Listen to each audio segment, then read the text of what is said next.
Hello प्यारे बच्चों, कैसे हैं आप सब। बच्चों, आज हम डिस्कस करने वाले एक बहुत ही इंटरेस्टिंग फैक्ट के बारे में, land bridge and sea bridge.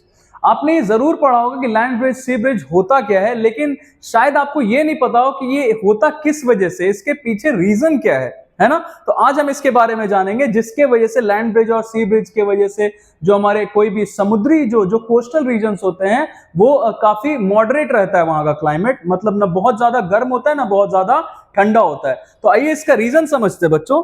इसके लिए हमें एक चीज के बारे में जानना पड़ेगा। अभी फिलहाल मैं इसे साइड करता हूं और मैं आपको इसके पीछे क्या साइंस है, क्या फिजिक्स है, मैं आपको इसके पीछे समझाता हूं।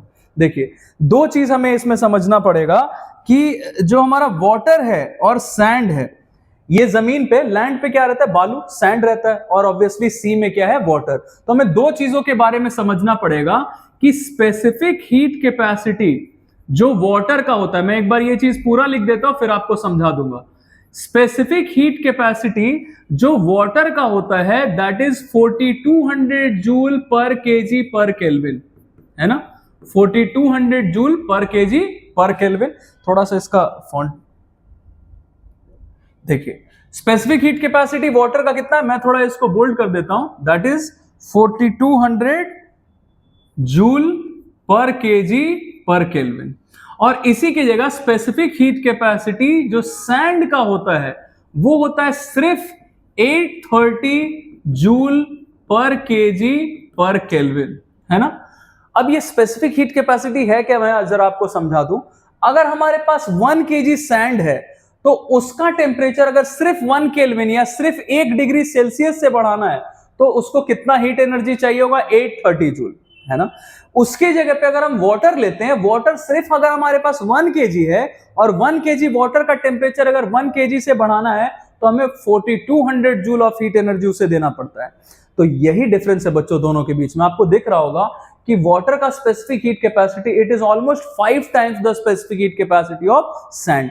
मतलब वाटर एक बहुत ही बुरा कंडक्टर है हीट का।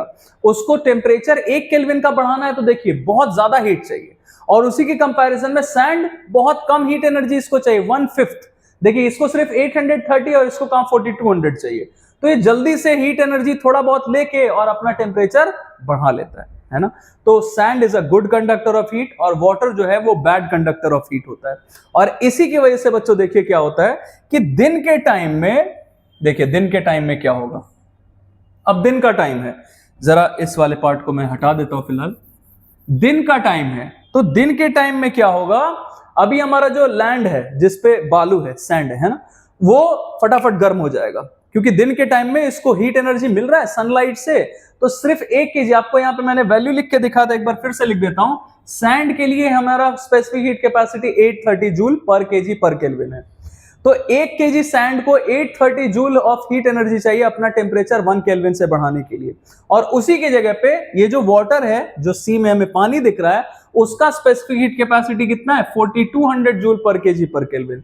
मतलब 1 केजी वाटर को अपना टेम्परेचर सिर्फ 1 केल्विन से बढ़ाना है तो उसको 4200 जूल लगेगा। एंड ऑब्वियसली यहाँ पे बहुत सारा वाटर है, बहुत वाटर है ना बच्चों, तो उसको बहुत ज्यादा हीट एनर्जी लगेगा सी को अपना टेम्परेचर बढ़ाने में। और इसके कंपैरिजन में लैंड फटाफट गर्म हो चुका होगा।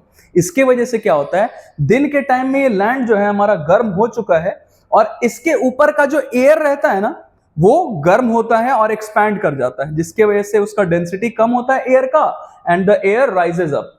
एयर यहां से राइज करता है और ऊपर आ जाता है।